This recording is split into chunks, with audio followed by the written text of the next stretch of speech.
Asas belajar bahasa Mandarin. Huayu Jicu dibawakan kepada anda oleh Cikgu Hishamuddin.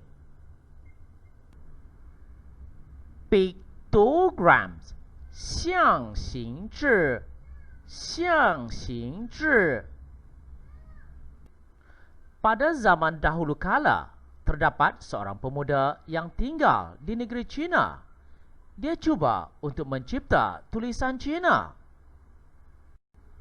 Akhirnya, dia mendapat satu idea. Dia cuba memerhatikan bagaimana bentuk badan manusia. Kemudian, dia melukis huruf berbentuk manusia yang paling primitif. Maka berlakulah evolusi tulisan ini sehingga beribu-ribu tahun. Ren bermakna orang. Dia masih mengingati ketika dia masih kecil. Wo da le, saya sudah besar.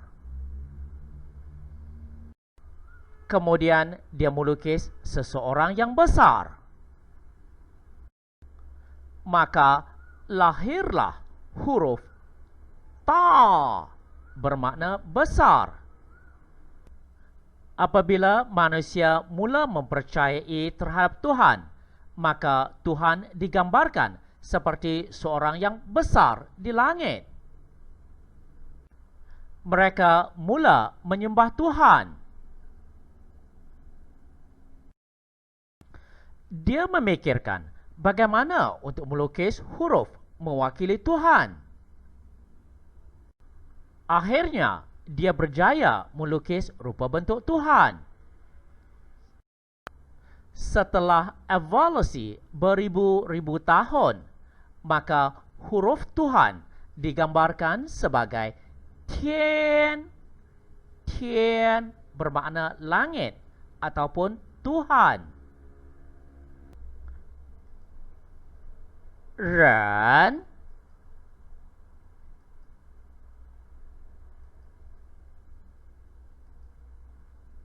da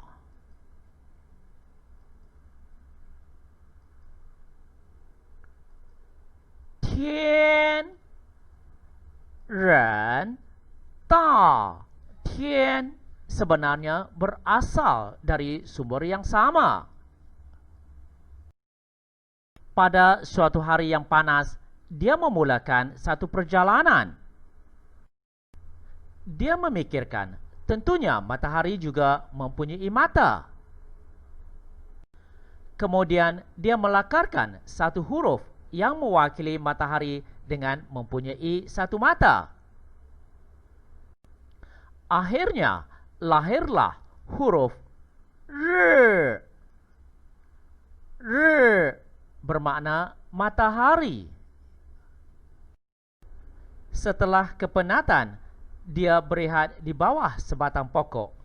Dia memikirkan komponen yang terdapat pada sebatang pokok, iaitu batang, akar dan dahan pokok. Daripada sebatang pokok, maka lahirlah huruf Mu. Mu bermakna pokok ataupun kayu. Tiba-tiba langit menjadi hitam. Dia segera beredar ke tempat lain. Kemudian hujan pun turun. Daripada hujan yang turun dari awan, maka lahirlah huruf Yu. Yu bermakna hujan. Dalam perjalanan balik, dia melalui sebuah bukit. Dia memikirkan bagaimana untuk melukis sebuah bukit berdasarkan rupa bentuk bukit. Akhirnya, dia telah mempermudahkan rupa bentuk bukit. Setelah evolusi beribu-ribu tahun, maka bukit ditulis sebagai Shan. Shan bermakna bukit ataupun gunung. Selepas melalui gunung, dia melintasi sawah padi. Dia mempunyai satu idea bagaimana untuk melakarkan bentuk sawah. Akhirnya, bentuk sawah dilukiskan sebagai tian. Tian bermakna sawah padi. Perjalanannya masih panjang. Dia melalui sebatang sungai. Berdasarkan kederasan air sungai, maka lahirlah huruf yang seolah-olah aliran sungai. Bentuk aliran sungai ditulis sebagai chuan. Chuan bermakna sungai. Dalam kepenatan, akhirnya dia sampailah ke rumahnya.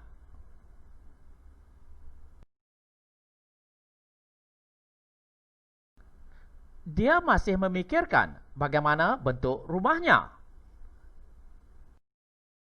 Daripada rupa bentuk rumahnya, maka lahirlah huruf she. She bermakna kediaman. Di malam harinya, dia membuat unggun api. Kemudian dia melakarkan huruf yang seakan-akan api.